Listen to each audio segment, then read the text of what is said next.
여러분은 살면서 부동산을 이용해 보셨나요? 아니면 앞으로 이용하실 건가요?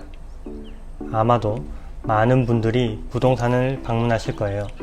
그렇다면 지금부터 부동산에서 많이 하는 거짓말을 살펴보신 건 어떠세요? 중개 수수료를 깎을 수 없습니다. 부동산 계약 전 반드시 확인해야 할 것 중 하나는 중개 수수료입니다. 현행 부동산 중개 수수료는 법적 상한 요율 이내에서 협의해 책정할 수 있어 대고가 가능합니다.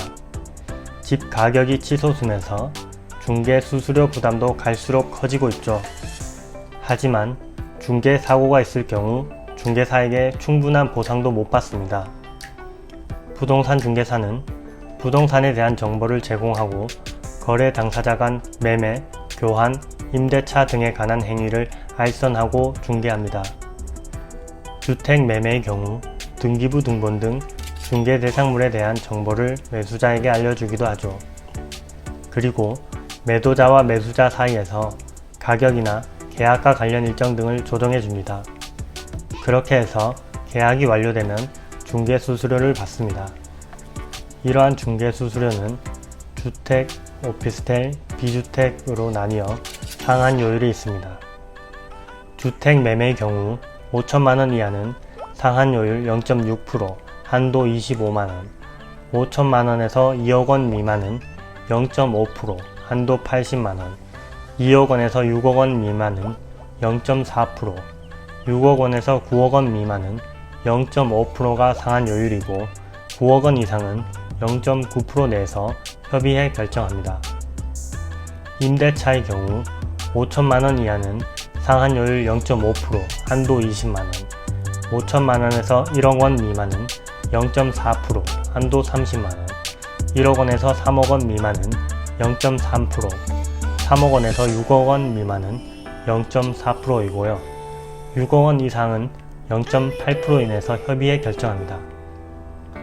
전세는 전세 보증금의 상한 요율을 곱해 중개 수수료를 계산하고요. 월세는 보증금에다 월세일 70에서 100%를 더한 거래 가액에다 상한 요율을 곱해주면 됩니다. 오피스텔은 전용 면적 85제곱미터 이하의 경우 매매는 상한 요율이 0.5%, 임대차는 0.4%고요. 전용 85제곱미터를 초과하는 비주거용은 0.9% 이내에서 협의해 결정합니다.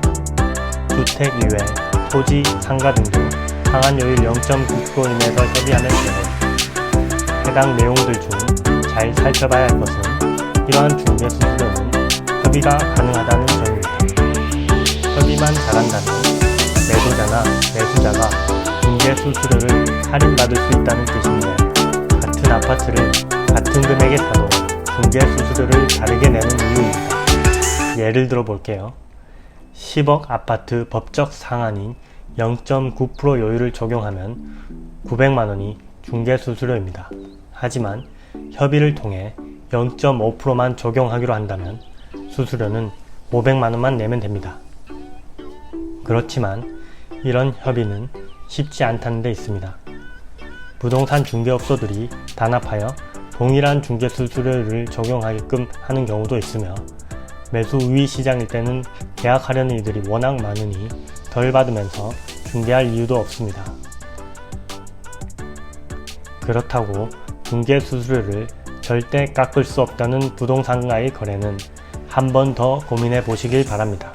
어느 정도 노력 여하에 따라 협의가 가능할 수 있다는 점 잊지 마세요. 저렴하고 좋은 매물이 있습니다. 전세, 월세, 매매, 이 중 어느 하나만 알아보셨어도 다들 아실 만한 내용이죠. 지나치게 저렴한 매물이 있다고 빨리 오라고 고객을 유혹한다면 굳이 그 유혹에 빠지실 필요 없습니다. 고객이 사전 문의하는 경우 이런 거짓말을 많이 합니다. 하지만 막상 가서 보면 이미 거래가 완료되었다고 하거나 집주인과 연락이 되지 않으니 다른 방을 우선 보여드린다고 합니다.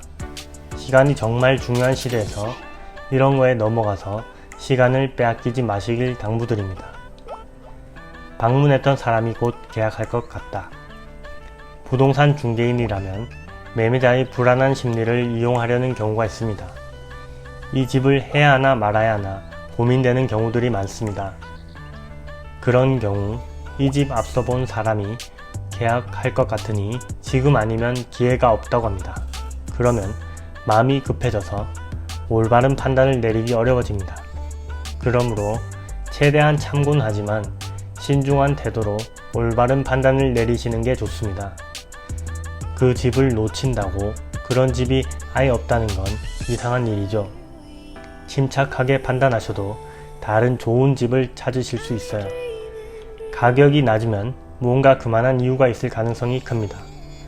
가격만 볼 것이 아니라 여러가지 균형 있는 판단을 내리시면 어떨까요? 오늘은 이것으로 마치겠습니다. 도움이 되셨다면 구독과 좋아요 부탁드립니다. 다음에 더 좋은 영상으로 찾아뵙겠습니다. 감사합니다.